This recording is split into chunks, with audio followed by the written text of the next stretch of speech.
ভালো আছেন? আমিও ভালো আছি। ভালো থাকবো কিভাবে দর্শক? যে গরম পড়তেছে, 40 ডিগ্রি তাপমাত্রা, এইগুলা সহ্য করার ক্ষমতা আমাদের বাংলাদেশি মানুষের নাই। কারণ আমাদের দেশে এসি নাই।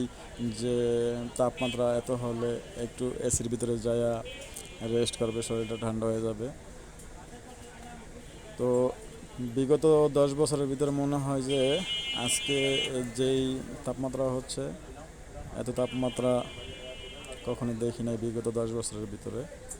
তো এর ভিতরে আমাদের ময়ূরহাট বাজারে আমাদের এলাকার দুই ছোট ভাই, রুবেল এবং শামীম, ওরা একটি ভালো মহৎ কাজ করতেছে দেখলাম আমার দোকানের সামনে এসে। আহ, ওরা ট্যাং এবং লেবু শরবত মিশ্রিত শরবত খাওয়াচ্ছে ফ্রিতে সবাইকে, যাতে করে মানুষ বাজারে যারাই আসছে একটু স্বস্তি ফিরে পায় এবং একটু ঠান্ডা লাগে। আমিও এক গ্লাস খাইলাম, আমারও অনেক ভালো লাগলো এবং কি পরানটা জুড়ে গেল শরবতটা খাইয়া।